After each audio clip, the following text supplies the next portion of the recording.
He pulled her from the dust, blood on her temple, her breath faint. To the Apache girl, he was a stranger, worse, an enemy.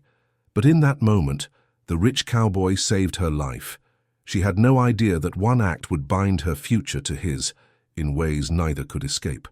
What could possibly come from a bond forged in danger and mistrust? The ambush had come without warning. A trading caravan winding through the canyon had been torn apart by raiders, gunshots echoing, horses screaming, wagons splintering into chaos. In the madness, one figure had been left behind, collapsed near the rocks, a young Apache woman, her clothes torn, blood seeping from a shallow cut across her temple. She would have been trampled, forgotten, or left for dead. But he saw her. The cowboy reined in his stallion with a sharp pull, boots hitting the ground before the dust had even settled. His clothes were fine, his hat broad, his coat stitched from the kind of leather only money could buy. He didn't belong to this canyon, not with his polished spurs and silver-buckled belt. But when his eyes fell on the girl lying broken in the dirt, wealth meant nothing. Instinct drove him forward. He knelt beside her, fingers brushing the side of her neck until he found a pulse, faint but steady. Her lashes fluttered, her lips parting in a whisper he couldn't understand. Apache words, soft, pained, slipping away like water through stone.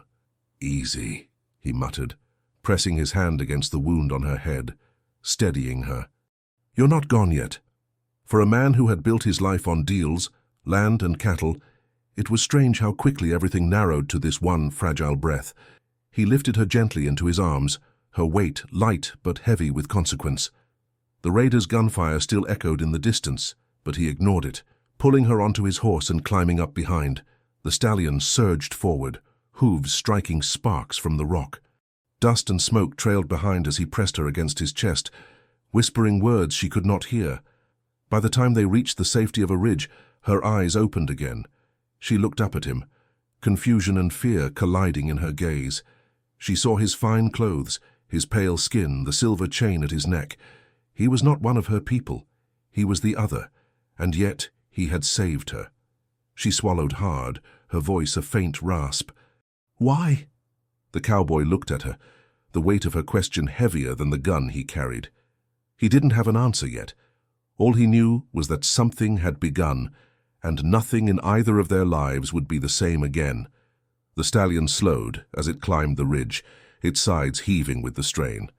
The cowboy pulled the reins gently, guiding the horse into a narrow hollow, shielded from the canyon winds. Only then did he dismount, boots crunching on gravel, and lower the Apache girl into the shade of the rocks. She stirred weakly, her dark eyes fluttering open once more. Her lips parted, but the words that slipped out were hushed in her own tongue. He didn't understand, but he caught the fear in her tone, the sharpness in her gaze. She was not thanking him, she was questioning him. He crouched beside her, pulling a flask from his saddlebag. The water inside was still cool, collected from a spring earlier that morning. He held it to her lips. She hesitated, eyes narrowing, then drank reluctantly, spilling a trickle down her chin. "You'll be all right," he said softly, though he wasn't sure she could follow his words. "No one's chasing us here." Her eyes shifted to his clothes, the fine stitching, the silver buckle at his belt, the polished leather of his boots. Even in her weakness, she saw the truth.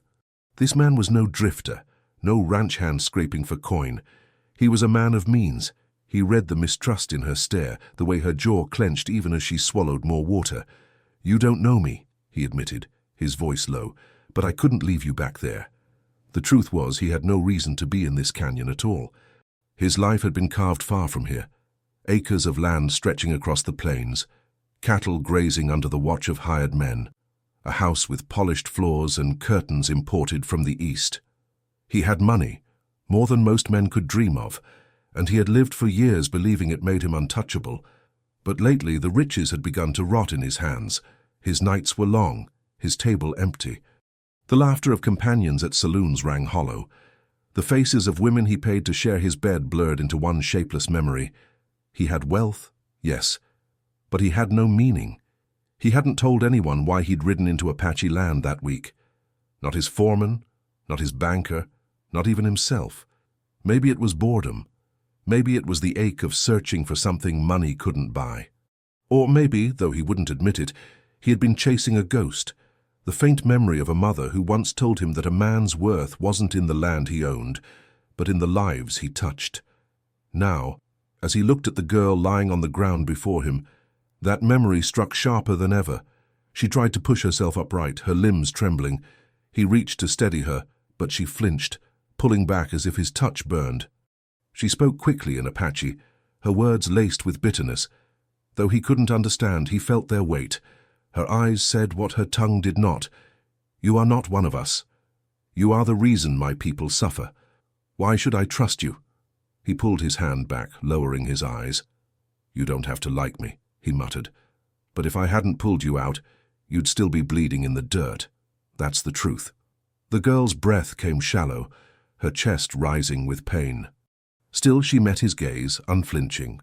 She was young, but her eyes carried years of hardship, of seeing her people forced from their hunting grounds, of watching men like him ride past with wagons full of supplies her village could never touch. To her, his wealth wasn't just clothing or silver, it was a chain. Silence stretched between them, broken only by the soft rustle of the horse shifting behind. At last, she spoke one word in English, the sound careful on her tongue. Why? The same question she had asked before. Why had he stopped? Why had he risked his life for hers? He drew in a slow breath, staring past her at the horizon. Because I could, because it was the right thing to do. Maybe because I've spent too many years doing the wrong things. Her brow furrowed, uncertain if she believed him. But she didn't turn away. That, in itself, was something. He rose, adjusting the saddlebag on his shoulder. "You can hate me all you want," he said, his voice steady. "But I won't leave you here. You're coming with me until you can stand on your own." The girl's lips pressed into a thin line, her jaw set. She said nothing, but when he extended his hand to help her rise, she didn't refuse. Her body was weak, but her pride was iron. She took his arm, not in surrender, but in defiance, choosing not to fall, even if it meant leaning on the man she distrusted most. And for the cowboy, that silent choice struck deeper than any words. The sun crept higher as the cowboy guided his stallion along the canyon trail. The Apache girl balanced carefully in front of him. She sat stiff, every muscle tense, her braid brushing against his chest when the horse stumbled. He kept one arm around her waist to steady her, but she leaned as far forward as she could, as though even his touch was poison. He didn't take offense. He had expected nothing else. They rode in silence for miles, the canyon walls rising like jagged teeth on either side. Hawks circled above, their shadows skimming the rocks. The only sound was the horse's hooves striking the hard ground, steady and relentless. Finally, the land opened, revealing a narrow valley where cottonwoods lined a slow-moving stream. Nestled against the ridge stood a small hunting lodge, a temporary camp, not his true home. Built of timber and stone, it had been stocked for weeks with supplies: flour, salted beef, blankets, and whiskey. When the horse slowed near the lodge, the girl's eyes darted everywhere. She took in the cut logs stacked neatly, the saddle racks polished, the glint of metal pots by the fire pit. To her, every detail shouted wealth, not ostentatious wealth, not the gaudy kind of a saloon baron, but the quiet kind that only men with deep pockets could afford. He dismounted first, then reached up to help her down. She froze, her eyes hard. For a moment, he thought she might refuse, but her legs trembled too much from the wound on her temple. Pride battled with necessity. She let him lower her, though she twisted free the instant her feet touched the ground. Inside the lodge, the contrast deepened. The floor was smooth, the shelves lined with tins of food, the bed covered in furs, the smell of leather and tobacco thick in the air. She paused at the doorway, her gaze roaming the walls where rifles gleamed in polished racks. He set his hat on a peg and moved to pour water into a basin. "It's not much," he said, "but it'll do until you get your strength back." Her lips pressed tight. She muttered something in Apache, her tone sharp. He sighed. "You don't trust me. I get it. But if I wanted to hurt you, I wouldn't have dragged you out of that canyon alive." She didn't answer. Instead, she moved slowly, touching the edge of the fur bedspread with her fingertips. It was soft, too soft, the kind of luxury her people rarely indulged in. Her eyes flicked back to him, suspicion mingled with something else, curiosity. He set the basin on the table and dipped a clean rag into the water. "Let me see your head." Her jaw tightened, but after a long pause, she sat on the edge of the bed. He crouched in front of her, pressing the damp cloth gently against the cut. She winced but didn't pull away. Up close, he saw the steel in her eyes, the defiance, the fire. She was young, yes, but she carried herself like someone who had seen too much to ever be naive again. "You've got fight in you," he muttered. "That much is clear." Her lips parted. In halting English, she said, "Fight is all we have." He froze, the rag still in his hand. It wasn't just a phrase. It was truth, spoken with the weight of generations. Silence stretched. He leaned back, dropping the cloth into the basin. "You think I'm your enemy?" Her dark eyes bored into him. "You are rich. My people bleed because men like you take land, take cattle, take everything. You wear silver while we bury children." The words cut deep, though her voice never rose above a whisper. He didn't argue. He had heard such accusations before, and he knew there was truth in them. His wealth had come from cattle, cattle that grazed land once hunted by her people. He hadn't swung the axe that drove them off, but he had lived in comfort because others did. Finally, he spoke. "You're right. I can't change what's been done. I can't bring back what was lost, but I can choose what I do now, and right now, I'm choosing to keep you alive." Her eyes narrowed, studying him, searching for weakness in his words. She found none, but distrust remained. When night fell, he lit the lanterns, filling the lodge with a warm glow. The girl sat by the fire, her hands folded tight, her gaze fixed on the flames. He busied himself with supper, beans, cornbread, coffee. The scent filled the room, rich and foreign to her senses. As he set a plate in front of her, she hesitated. Hunger gnawed at her, but pride held her back. Finally, she took the bread, breaking it slowly, her eyes never leaving his. They ate in silence. The air between them was heavy, thick with unspoken truths. When the meal was done, she finally spoke, her English broken but clear. "You save me, but saving me is not enough. My life, it is not yours to own." Her words were a warning, but also a line drawn. He leaned back in his chair, meeting her gaze. "I don't want to own you, I just want to see you live. What happens after, that's for you to decide." Her eyes softened, just barely. She looked back at the fire, her lips pressing tight, as if she couldn't decide whether to hate him or thank him. And for the first time, the cowboy felt the faintest flicker of something he hadn't felt in years. Not pity, not guilt, something like hope. The lodge was quiet through the night, save for the crackle of the fire and the faint rustle of the wind pressing against the shutters. The cowboy lay stretched on a cot near the door, his revolver within reach though he hadn't told her it was there. He'd learned long ago that safety could turn to danger in the span of a heartbeat. The Apache girl sat awake longer than him, her eyes fixed on the flames. Every time her lids grew heavy, a thought pulled them open again. She was under the roof of a man whose kind had brought ruin to hers.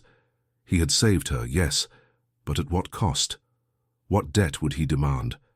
Just before dawn, she finally slept. It was the horse that woke them. The stallion whinnied sharply outside, stamping its hooves against the ground. The cowboy was on his feet in an instant, boots half pulled on, revolver already in hand. He pressed a finger to his lips when she stirred, signaling for silence. Through the thin cracks in the shutters, he caught movement along the ridge. 3 riders, shadows against the rising sun, rifles slung across their shoulders. Raiders, the same men who had struck the caravan yesterday, circling back to finish what they'd started. The girl's breath caught in her throat as she saw them. She whispered in Apache, quick and sharp. He didn't understand the words, but he understood the fear. He checked his revolver, 6 rounds, enough for a warning, not enough for a siege. His rifle was propped by the hearth, but reaching it meant crossing open space. He swore under his breath. "They'll come here," he muttered. "They must have seen the smoke from the fire." The girl gripped his arm suddenly, eyes fierce. "If they find me here, they kill me first, then you." Her certainty shook him. Not the fear, she wasn't trembling now, but the acceptance in her voice. She knew these men. She knew how they dealt with women taken as spoil. The riders drew closer, their voices carrying faintly through the morning air. One laughed, another spat. The cowboy's jaw tightened. He glanced at her, then at the rear door that opened toward the stream. "You can run," he said. "Slip through the brush, head downriver. They'll be too focused on me." She shook her head violently. "No, alone, I die faster." For a heartbeat, he stared at her, surprised. Her eyes burned with defiance, the same steel he'd seen when she'd taken his arm despite her pride. She wasn't choosing him out of trust. She was choosing survival. The riders dismounted outside. Boots crunched on gravel, voices mocking in a language he only half understood. The cowboy eased the revolver higher, his breath steady. A fist pounded against the lodge door. "Open up, rich man! We saw your horse. Share what you got or we take it." The cowboy's eyes flicked to her. She nodded once, her jaw set. Whatever happened, they would face it together. He stepped to the door, cocked the revolver, and kicked it open. The three raiders stood in the yard, their rifles loose in their hands, smirks curling across their faces. They were rough men, clothes torn, eyes bloodshot from whiskey and greed. "Morning," the cowboy said evenly, his revolver steady. "I reckon you took enough from that caravan yesterday," the tallest one sneered, "and I reckon you got more than enough left to share. Move aside." His eyes slid past the cowboy, catching the faint shadow of the girl inside. His grin widened. "Well now, look what we found." The girl stiffened, but she didn't retreat. She stood in the open, eyes locked on them, refusing to hide. The cowboy shifted slightly, blocking their view. "She's not yours to look at." The sneer twisted into a snarl. The man raised his rifle. "Then she dies first." The shot came fast, but the cowboy was faster. His revolver cracked, the bullet slamming into the dirt at the man's feet, close enough to burn his boots. Dust flew, the sound echoing sharp across the ridge. The other two raiders froze, uncertain now. The cowboy's voice dropped, cold as steel. "Try me, and none of you ride away." For a long moment, silence hung, thick as a rope pulled taut. The raider's bravado faltered, their eyes darting between his revolver, the stallion stamping furiously, and the fire in his stare. Finally, with muttered curses, they lowered their rifles. "This ain't over," the tall one spat. "Next time we don't knock." They mounted their horses and rode off, dust trailing behind them. The cowboy lowered his revolver slowly, his body taut until the last rider disappeared over the ridge. Only then did he let out a breath.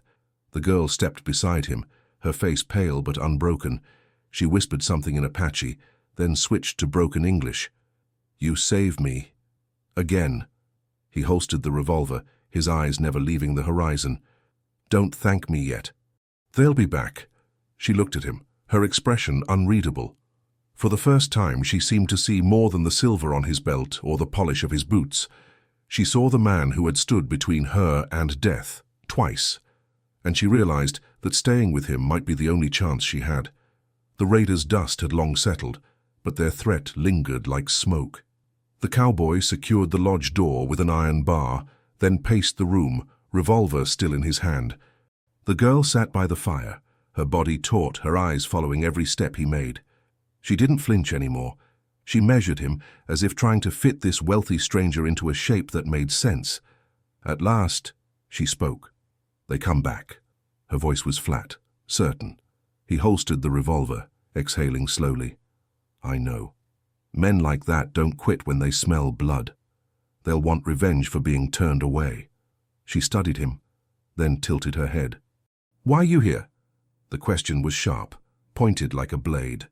For hours, maybe days, it had burned in her chest.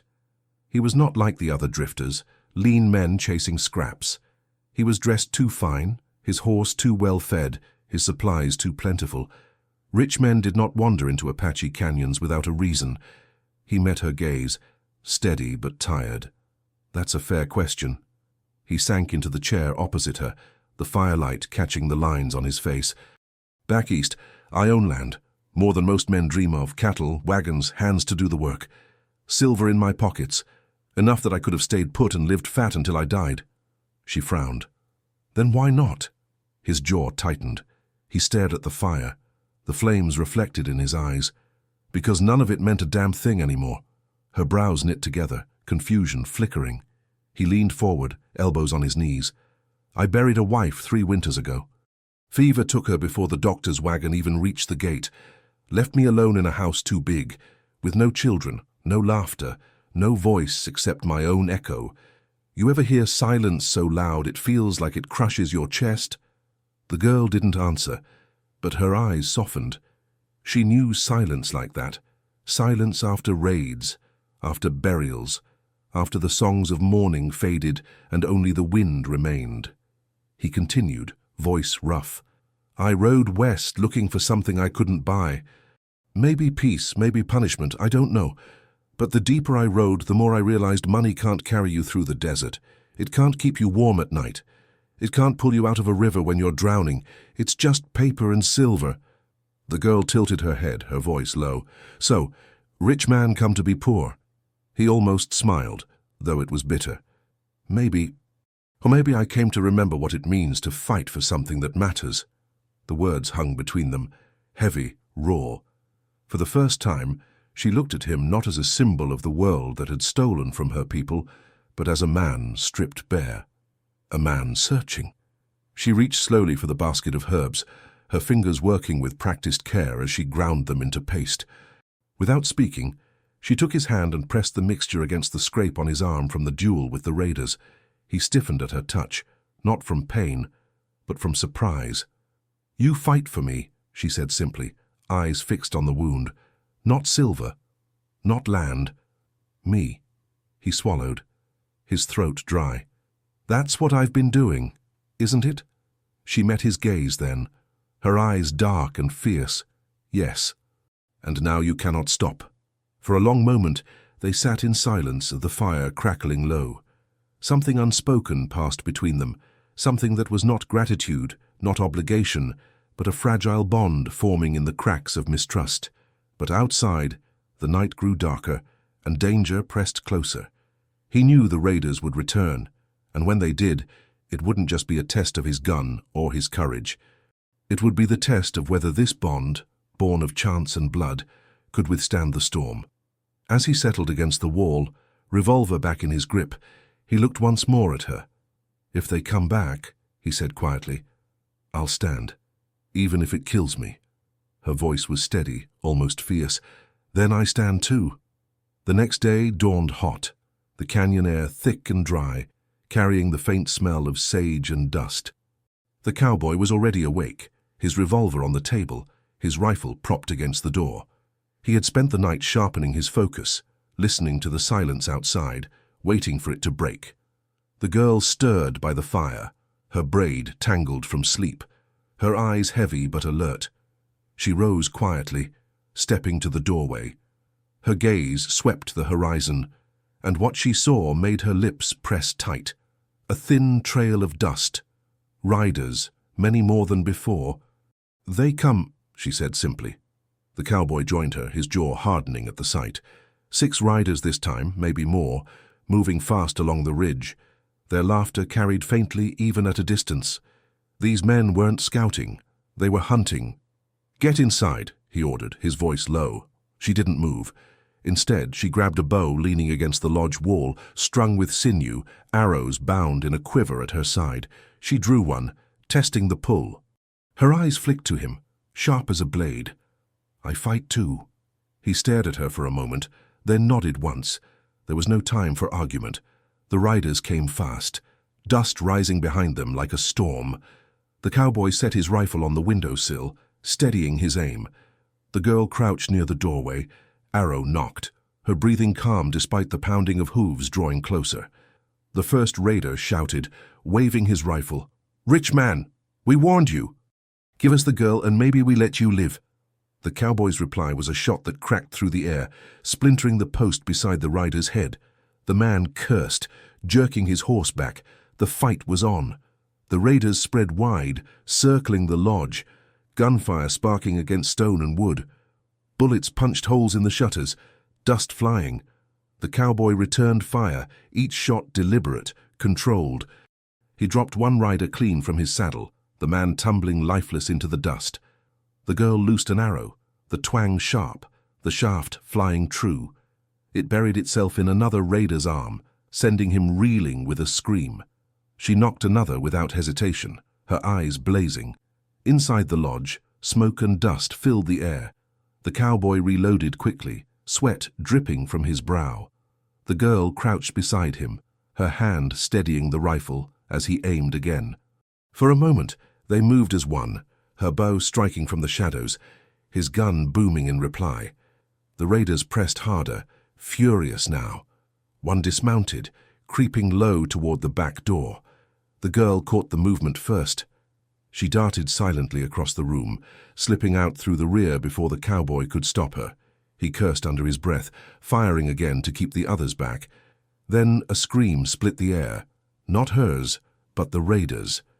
The girl reappeared, dragging his rifle with her, her knife wet in her hand. Her eyes met the cowboy's, fierce and unflinching. The tide shifted. 2 riders already down, another bleeding. The rest hesitated, circling warily. They hadn't expected resistance this strong, not from a rich cowboy, and certainly not from a girl they had dismissed as spoil. The leader shouted, his face twisted in rage. "This ain't over. You'll die slow for this." He spurred his horse, firing wildly, but his men were already breaking, pulling back, retreating into the canyon with curses on their lips. Silence returned, heavy and raw. The girl lowered her bow, her chest heaving. The cowboy stepped outside, rifle still in hand, scanning the horizon until the last rider vanished in a trail of dust. Only then did he let out a breath, shoulders sagging. She stood beside him, bow still clutched tight, her braid loose around her face. Her eyes met his, dark and steady. "We fight together," she said, voice quiet but fierce. He looked at her, something unspoken passing between them. She had not just survived, she had chosen to stand beside him, her arrows as sharp as his bullets. But he knew the fight wasn't finished. Raiders who lost came back stronger, meaner, hungrier, and next time they wouldn't settle for threats. He glanced at her, his voice low. "They'll be back, and when they come, it won't just be for you." She nodded, her jaw tight. "Then we be ready." The dust of the raiders' retreat still hung in the morning air, a brown haze drifting slowly across the valley. The cowboy reloaded his rifle with steady hands, sliding each round into place. His jaw was tight, his movements practiced, but beneath the calm was a storm. He had seen men like those before. They never let go of a grudge.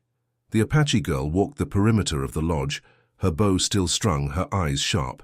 She picked up spent cartridges, examined tracks in the dirt, and studied the ridge where the riders had fled. When she returned, her face was grim. "They come back, many more." He nodded. "That's what I figured." She set down the bow and moved closer to the lodge wall, running her fingers over the bullet holes in the wood, her lips pressed tight. "This place ought not strong enough." He followed her gaze, then exhaled slowly. "Then we make it stronger." For hours they worked side by side. He dragged logs from the pile, stacking them against the weak points in the walls. She gathered stones from the creek bed, building a low barrier in front of the windows. He tied rope snares near the brush, while she strung thorn branches across the back trail. Neither spoke much, but when their eyes met, there was an unspoken understanding. Survival would not wait for trust to grow. It had to be forged now. By midday, sweat streaked their faces, dirt smudging their hands. They rested in the shade of the lodge, sharing water from his flask. The silence stretched, heavy but no longer hostile. At last, she spoke. Her English was halting, careful. "Why you save me?" He wiped his brow, staring at the horizon. "I told you I couldn't leave you." Her gaze sharpened. "Many men leave. My people left behind by soldiers, women left by traders. You rich. You lose nothing if I die. So why?" The question cut deep. He set the flask down, his voice low. "Because I know what it's like to be left behind." She frowned, confusion flickering. He leaned back against the wall, the weight of memory in his eyes. "When I was a boy, my brother drowned in a river. I was too small to pull him out. I watched him go under and no one came. My father blamed me. My mother never smiled again. I've been trying to outrun that moment my whole damn life." Silence fell. The girl's eyes softened, the steel giving way to something quieter. She understood more than he realized. Loss was a language she spoke fluently. "My mother," she whispered, her words heavy.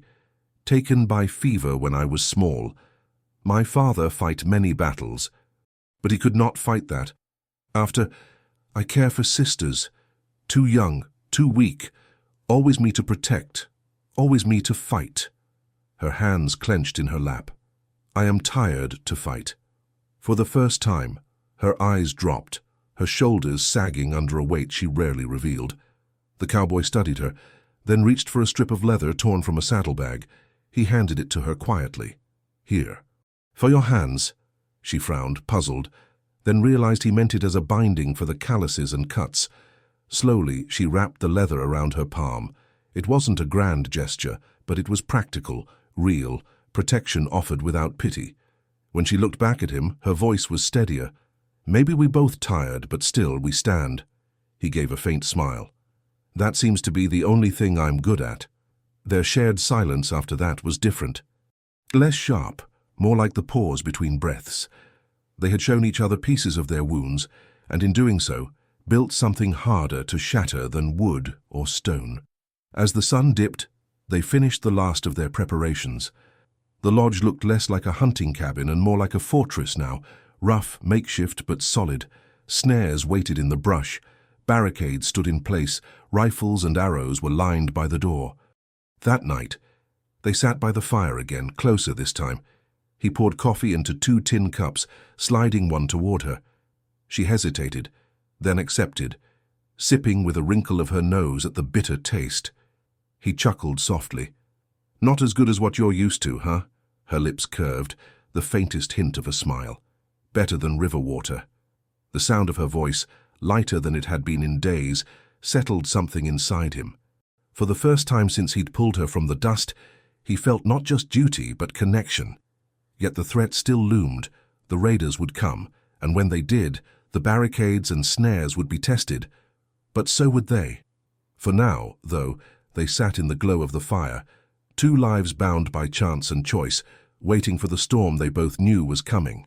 The night was thick with silence, but it was not the peaceful kind. It was the kind that hummed with warning, where even the crickets stilled and the wind seemed to hold its breath. The cowboy sat on the lodge's roof, rifle across his lap, eyes scanning the dark ridge. Beside the door below, the Apache girl knelt with her bow strung, an arrow resting lightly against the string. They didn't speak. They didn't need to. Both knew it was coming. And then it came. The faint rumble of hooves echoed across the canyon floor. Dust rose in the moonlight, and shadows multiplied along the ridge. This wasn't 3 riders or 6. It was closer to a dozen. Their laughter carried on the wind, harsh and cruel, followed by the clink of bottles and the metallic rattle of rifles. The cowboy tightened his grip on the rifle, steadying his breath. The girl glanced up at him once, her eyes gleaming in the firelight. There was fear there, but no hesitation. The raiders split, some circling wide toward the brush, others heading straight for the lodge. The snares set earlier snapped sharp in the night. One horse screamed, throwing its rider into the dust. The others cursed, shouting to one another, rifles cracking into the air. The cowboy took his first shot, the sound splitting the night.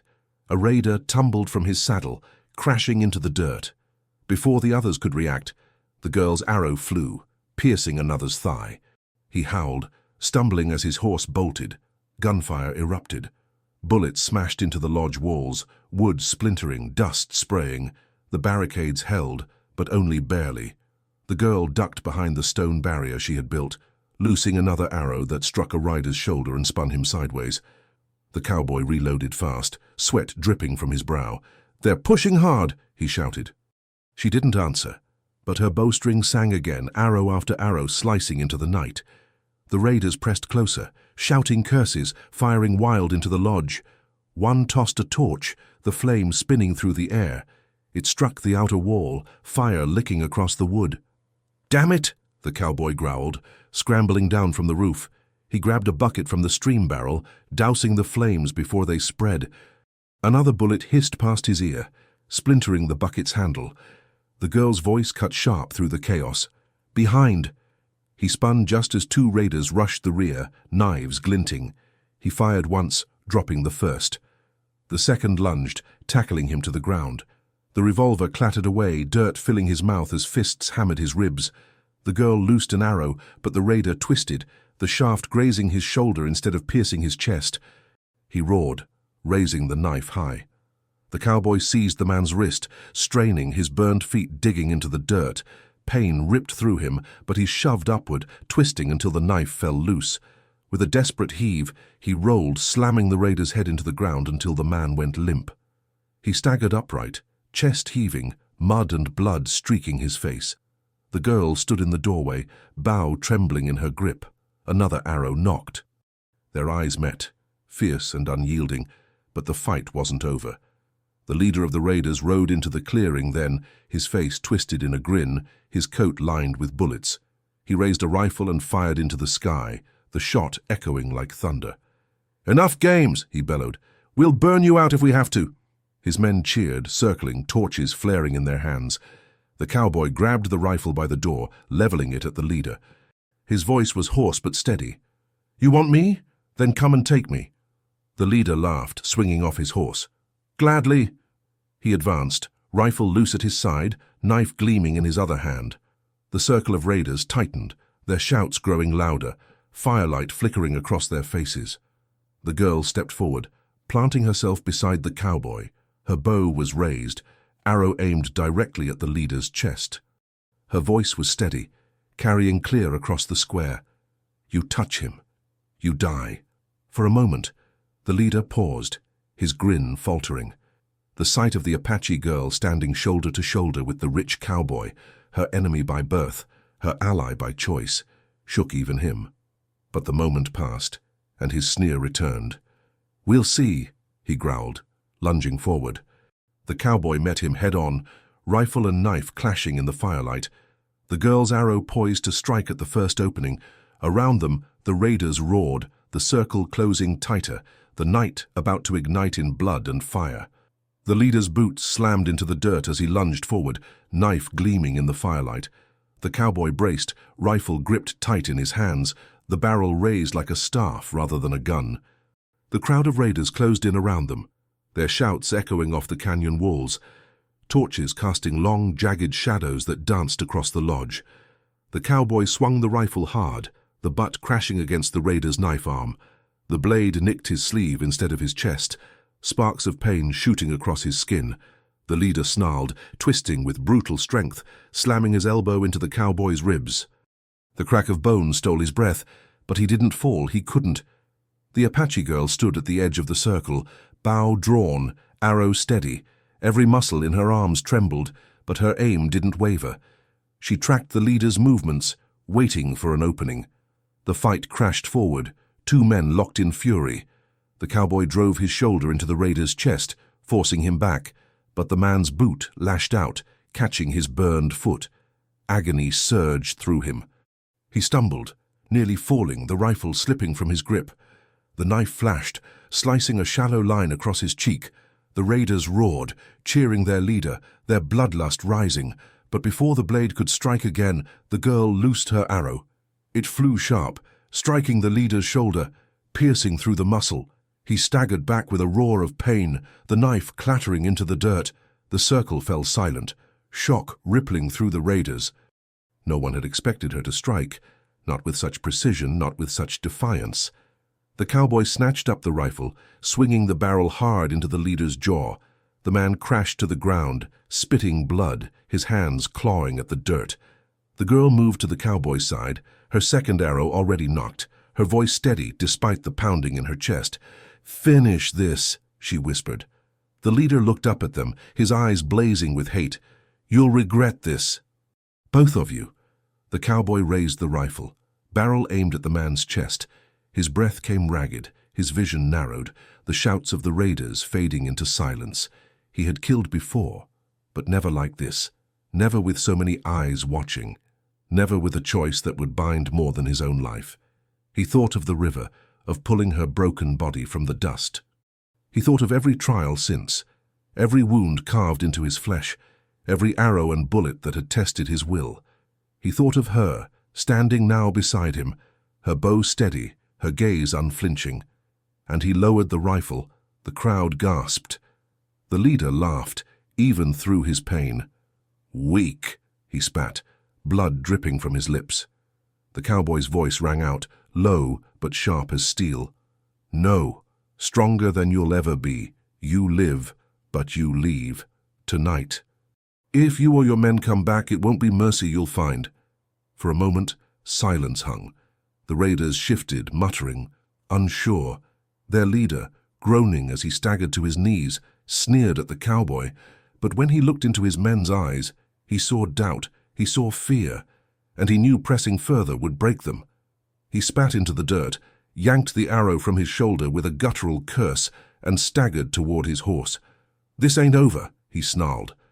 But as he mounted, blood streaming down his arm, not one of his men followed with defiance. They turned with him, torches dimming as they rode into the canyon's dark. The square fell silent. The only sound was the cowboy's ragged breathing and the girl's bowstring creaking as she lowered her weapon at last. He swayed, blood streaking his cheek, his ribs screaming with pain. She caught his arm, steadying him, her grip strong. Her eyes, dark and fierce, met his. "You chose mercy. Again." He managed a faint, pained smile. "It's the only thing that makes us different from them." She didn't answer. Instead, she slid her arm under his, guiding him toward the lodge. The fire crackled low, the barricades still standing, but the night had left its mark. They had survived, but survival had come with a cost. Inside, as he sank heavily into the chair, she pressed a damp cloth to his cheek.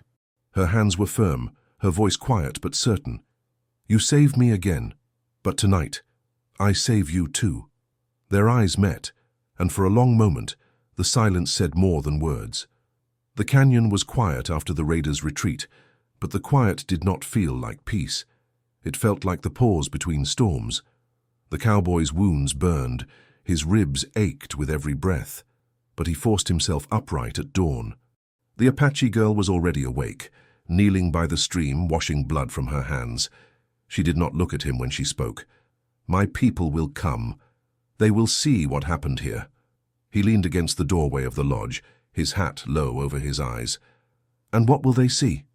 She dipped her hands into the cold water, scrubbing harder, as if the blood belonged to her. "They will see me with you. They will see a stranger who brings enemies to our land. Some will call you savior, others will call you curse."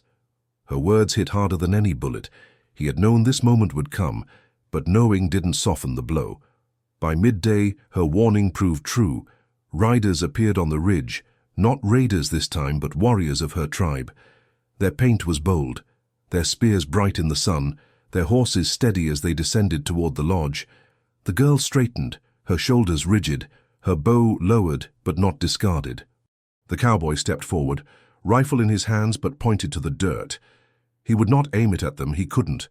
The warriors dismounted in silence, spreading in a half circle. Their leader, an older man with braids streaked in gray, looked from the girl to the cowboy, his face carved in stone. He spoke sharply in Apache. The girl answered quickly, her words tumbling in her own tongue. She gestured to the broken barricades, to the blood in the dirt, to the tracks where the raiders had fled.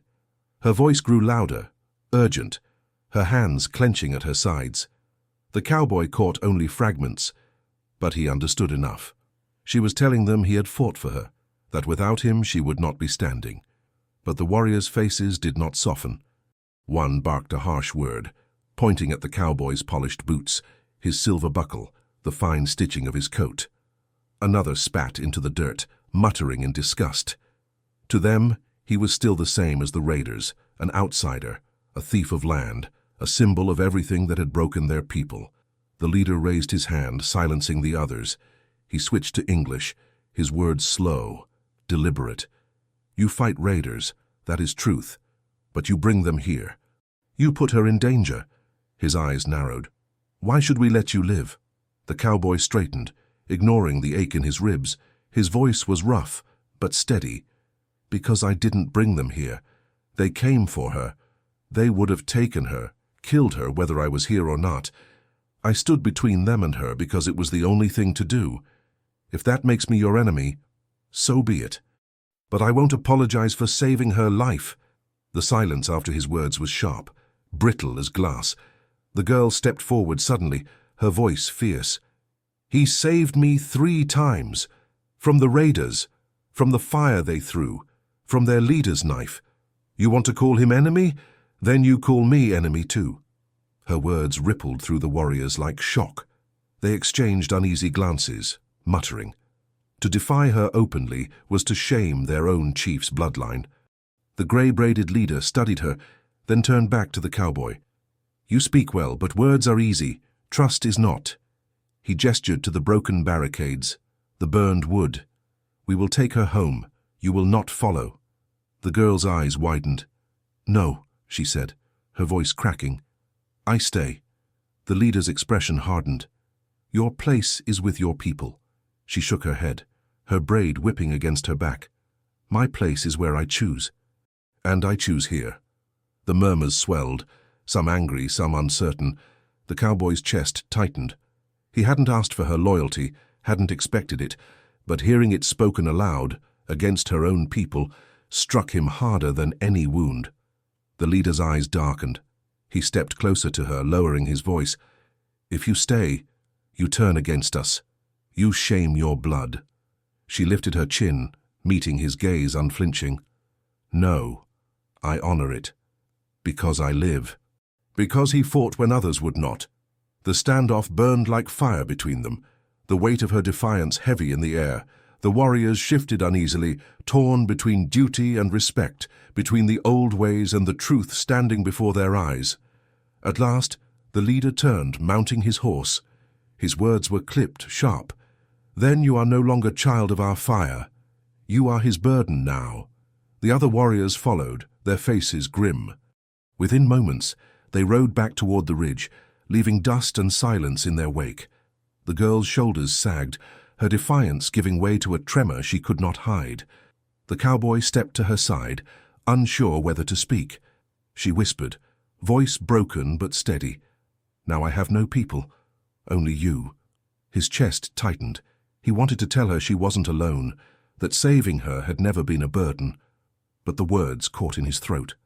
All he could do was rest his hand gently on her shoulder, anchoring her against the storm that had just torn her world apart. The dust trail of the departing warriors faded into the horizon, leaving only silence and the echo of words that could not be unsaid. The Apache girl stood motionless, staring after them, her shoulders rigid though her chest rose and fell with sharp breaths. The cowboy stayed at her side, hat in hand, but he didn't try to speak. Some wounds couldn't be patched with words. When at last she turned, her eyes were dark, heavy with both defiance and grief. "I am no longer theirs," she said simply.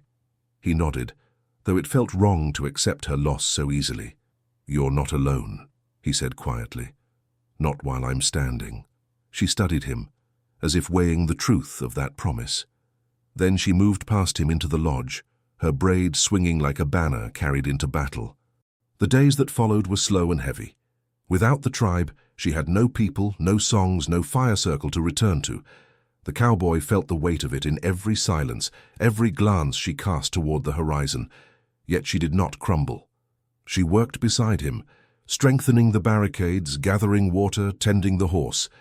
If grief burned in her chest, she fed it into the fire of survival. At night, they sat together by the hearth, the air thick with unspoken thoughts.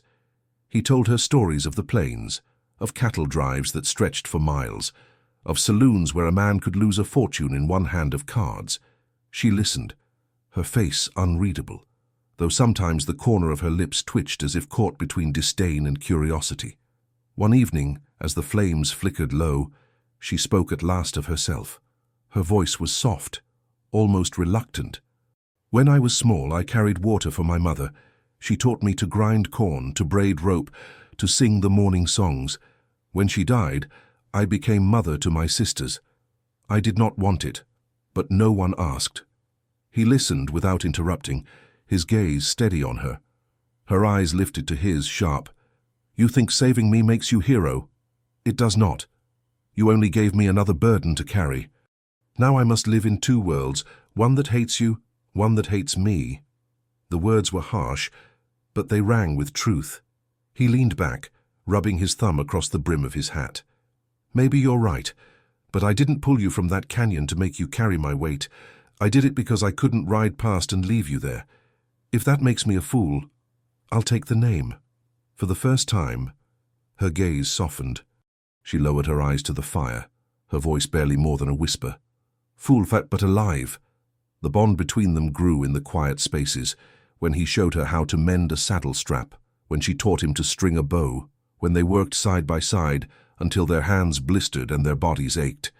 Trust was slow, cautious, but it crept in like the dawn, yet shadows lingered. At night, he sometimes woke to the sound of horses on the wind, his hand already on the revolver. She too stirred at every crack of a branch, every echo from the canyon. Both knew the raiders had not forgotten. They were out there, waiting, sharpening their knives, their hatred fanned by humiliation. One evening, the cowboy returned from checking the ridge with his jaw tight. Tracks, he muttered. Fresh. They're watching. The girl's eyes narrowed. She reached for her bow. Then let them watch. We will not run. He almost smiled at the fire in her voice. No, we won't. That night, the tension between them shifted. The threat outside drew them closer inside.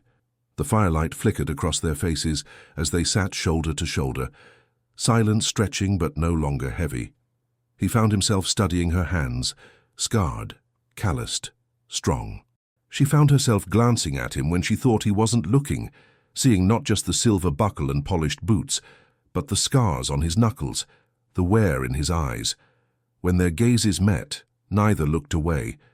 You said I wasn't alone, she whispered. And you're not, he answered, voice steady. She leaned closer then, not fully, but enough that the firelight caught the sheen in her eyes. Then stand with me. Until the end. His chest tightened, but he didn't flinch. I already am. Outside, the wind stirred, carrying with it the distant echo of hooves. The storm had not passed. It was only waiting. But inside the lodge, two lives, once bound by accident, were now bound by choice. The night fell heavy, the kind of dark that swallowed sound and light alike. The cowboy sat at the lodge table, revolver open, cleaning each round with steady, deliberate care. Across from him, the Apache girl sharpened an arrowhead on a whetstone, the scrape echoing in the stillness. Both worked without speaking, yet the silence was not empty. It was the silence of two people waiting for the inevitable. The wind shifted around midnight. The stallion snorted, ears pricked. The cowboy's head snapped up. He blew out the lantern with one breath, plunging the room into shadow. Moments later, the ground began to tremble with the low thunder of hooves. He moved to the window, peering through the slits in the barricade. Shadows swarmed across the ridge, dozens this time, not a handful. Torches flickered in the dark, carried by men whose laughter carried like broken glass on the wind. They come, the girl whispered, bow already in her hand. He nodded grimly. All of them. The raiders poured into the clearing, their leader riding at the front, shoulder still bandaged from her arrow. His face was twisted with rage, his voice booming. No more games. Tonight, you burn. The riders spread wide, circling the lodge like wolves around wounded prey. Torches arced through the night, flames licking at the barricades. Bullets slammed into the walls, wood splintering, sparks flying. The cowboy raised his rifle, firing through the window. One raider fell, tumbling from his saddle. The girl loosed an arrow, striking another in the throat, silencing his scream before it could rise. But the raiders were too many. Fire spread fast across the barricades, smoke filling the air. The lodge groaned under the assault. "Back wall!" he barked, grabbing her arm. They slipped through the rear door, crouching low as bullets tore through the front. The creek shimmered in the moonlight, their only escape route, but the raiders anticipated it. Figures emerged from the brush, knives gleaming. The cowboy swung his rifle like a club, knocking one aside, firing point blank into another. The girl spun, her arrow slicing through the dark, striking a man who had crept too close. They fought back to back, bodies moving in brutal rhythm. His gun thundered, her bow sang, and together they carved a circle of survival in the chaos. But the numbers pressed harder. For every raider that fell, 2 more surged forward. The leader dismounted, pushing through his men, a torch in one hand, a knife in the other. He hurled the torch at the lodge. Flames roared as the cabin ignited, the sky painted orange with fire. "Nowhere to run, rich man," he snarled. "Nowhere to hide!" The cowboy's revolver clicked empty. He swung it by the barrel, cracking it across another raider's jaw, but the tide was closing in. His chest heaved, blood trickling down his cheek, his burned feet screaming with every movement. The girl's quiver was nearly empty. She loosed her last arrow, striking the leader's thigh, but he barely staggered, his rage carrying him forward. He raised his knife high, aiming straight for her. The cowboy lunged, shoving her aside. The blade slashed across his ribs, hot pain ripping through him. He crashed to his knees, teeth clenched, the world spinning. The leader towered above him, sneering, "You should have killed me when you had the chance." The cowboy forced himself upright, blood soaking his shirt. "Maybe," he rasped, "but I'm still standing." Before the knife could fall again, the girl seized the broken haft of a spear from the ground. With a cry that split the night, she drove it upward into the leader's chest. His eyes widened, shock freezing his face. He staggered back, choking, and collapsed into the dirt, motionless. For a moment, silence held. The raiders froze, their leader's body sprawled at their feet. Then panic spread. Shouts rose, horses reared, men broke ranks. Within minutes, they were fleeing into the canyon, their torches scattered, their fury shattered. The clearing was left in ruin, barricades burned, the lodge collapsing into embers, but the raiders were gone. The girl dropped the broken spear, her chest heaving, her hands shaking. She turned to the cowboy who was swaying on his feet, blood dripping from his side. She rushed to him, catching his arm before he fell. "You live?" she whispered fiercely. "You live, Vic, because I will not let you die." He managed a faint, pained grin, leaning against her for strength. "Still, standing," he breathed. Together, they stumbled away from the flames, the stallion waiting near the stream. The night was alive with smoke and stars, the battle behind them, the future uncertain, but they had survived, for now. The fire devoured the lodge until nothing remained but blackened beams collapsing into ash. Sparks drifted into the night sky, fading into the stars. The cowboy leaned heavily against the Apache girl, every step labored, his side soaked in blood where the raider's knife had cut deep. They reached the stream, the stallion waiting, snorting nervously. The girl eased him down onto the bank, pressing her hands hard against the wound. His jaw clenched, a groan tearing from his throat, but he forced his eyes to stay open. "Don't you dare close them!" she snapped, her voice trembling. "You stand?" "Always. You stand." He gave a faint, ragged laugh. "Even now. Especially now," she whispered. She tore strips of cloth from her own dress, binding them tight across his ribs. Blood seeped through, but the pressure slowed it. He watched her hands move, fierce and steady despite their trembling. She had lost her people, her tribe, her home, yet she had not lost her fire. "Why? Why save me again?"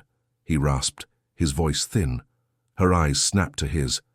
"Because you saved me first, because you gave me life when mine was slipping away, and because if you die here, then everything we fought, everything we lost, means nothing." The words struck him harder than the wound. For years, wealth had filled his pockets but left his soul hollow. Now, bleeding into the dirt, he realized the only thing that gave his life weight was the choice he had made to stand for her. The ground shook faintly in the distance. Hooves. More riders. He tensed, but she shook her head. "Not raiders. My people." Torches appeared along the ridge, moving slowly, cautiously. The warriors who had abandoned her returned, drawn by the fire's glow and the echo of battle. They descended into the clearing, their faces grim as they took in the wreckage. The dead raiders, the burned lodge, the cowboy broken but alive. The gray-braided leader dismounted, his gaze heavy on the girl. "You chose him, and now you are cast out. Why call us back?" She rose, her bow still at her side, her shoulders squared. "I did not call you, the fire did, the spirits did. Look with your own eyes. He stood against those who would have taken me. He bled when you would not. Tell me now, who is weak?" The murmurs rippled through the warriors. Some lowered their eyes, ashamed. Others scowled, unwilling to yield. The cowboy forced himself upright, swaying but refusing to remain on the ground. "She's right," he said, his voice hoarse but steady. "I may not be one of you, I may never be, but I didn't fight for silver or land or pride. I fought for her. And if that makes me your enemy, then I'll wear the name. But I won't apologize for standing." The leader studied him long, his eyes sharp, weighing truth against tradition. Then he turned to the warriors. "You see the spirit's judgment. You see the blood he spilled. You see the blood he gave. The choice is not mine alone, it is yours," the warriors muttered, their voices colliding in the night. Some shouted that he was still a stranger, unworthy of their fire. Others argued that his deeds had spoken louder than any bloodline.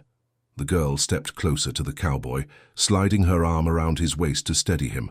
Her voice rang clear, cutting through the noise. "If you will not claim him, then I will. If you cast us out, we will stand alone. But you will never say again that he was unworthy." The silence that followed was sharp as a blade. Finally, the gray-braided leader raised his hand. "So be it. The spirits have spoken through battle, not through counsel. He is not Apache by blood, but by choice, by trial. He has earned his place beside you, and that we cannot deny." A ripple of assent spread through the warriors. Some still glared, but others nodded. The truth undeniable. The cowboy swayed, exhaustion pulling at him, but relief flickered in his eyes. He looked at the girl, her face fierce and unyielding, and for the first time in years, he felt something deeper than survival. Belonging. She turned to him, her hand tightening on his arm. "You stand," she whispered. He gave a faint, broken smile. "With you." The fire crackled low, the smoke drifting into the stars. The raiders were gone, the lodge reduced to ash, but something new had been forged in the flames. Two lives, once strangers, now bound not by chance but by choice, stood together against the night. The canyon smelled of ash for days. The burned lodge smoldered down to black beams and charred earth, leaving only ruins where the cowboy and the Apache girl had fought for their lives. But amid the wreckage, something else endured, something neither fire nor steel could erase. The cowboy healed slowly. Each breath still carried a twinge of pain, his ribs bound tight under layers of cloth. Yet every morning he rose. He fetched water, mended the stallion's bridle, stacked stones where the lodge had stood. Beside him, the girl worked with equal resolve. She built a fire ring, gathered herbs for his wounds, and sang softly to the night sky, her voice carrying the weight of songs she thought she had lost forever. Her tribe had not welcomed her back fully, not yet. Some still turned away when they saw her with him. Others muttered that she had chosen the wrong side of history, but whispers did not break her. She had chosen once, and she would not waver. One evening, as the sun dipped low and the canyon walls glowed red, the cowboy sat by the stream, watching the water slip past. His reflection was broken by the ripples, a face marked by scars, weathered by trials, yet steadier than it had ever been. The girl joined him, settling on the rocks. She dipped her hands into the water, letting the current cool her skin. For a long moment, they said nothing. Then she spoke, her voice quiet. "When you saved me that day, I thought it was accident, chance. Now I know. It was beginning." He looked at her, his hat brim shadowing his eyes. "And what beginning is that?" Her lips curved faintly. "A life not mine alone, a life we stand in together." He let the words settle in his chest, heavier than silver, deeper than land. For years, he had been a man with everything and nothing. Now, sitting beside her, scarred and cast out, he felt richer than he had ever been. Weeks later, the warriors returned, not with anger, but with supplies. A bundle of wood, a sack of cornmeal, blankets stitched by hands that had once shunned her. They did not say the words aloud, but their actions spoke. Exile had become acceptance. Slowly, step by step, the tribe began to claim them both, not as intruders, but as kin forged in fire. Together they built anew. A stronger lodge rose from the ashes, its frame sturdier, its walls lined with stone and timber. The cowboy hammered nails while the girl bound beams with sinew and rope, their labor blending into one rhythm. By the time the roof was set, laughter had returned to the hollow where once there had only been smoke. At night, when the stars spread across the canyon sky, they sat by the fire. He told stories of cattle drives and wild plains. She sang the songs of her mother, weaving memories into the flames. Slowly, their two worlds, once divided, began to braid into something unbreakable. The raiders never returned. Word had spread through the valleys of the rich man who stood against them, of the Apache girl who drove a spear through their leader's chest. Fear and respect had silenced the threat. What remained was peace, fragile but real, and in that peace, life grew.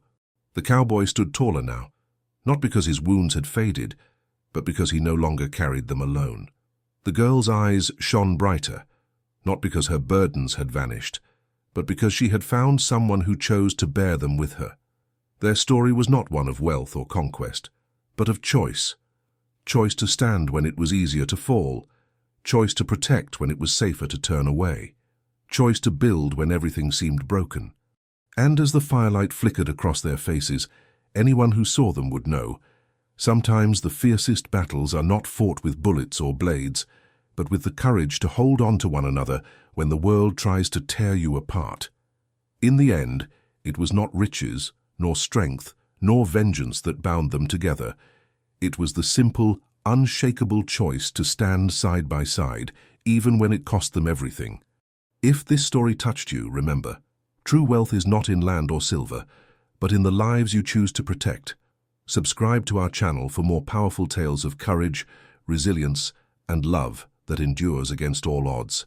And don't forget to share where you're tuning in from. We'd love to hear your story too.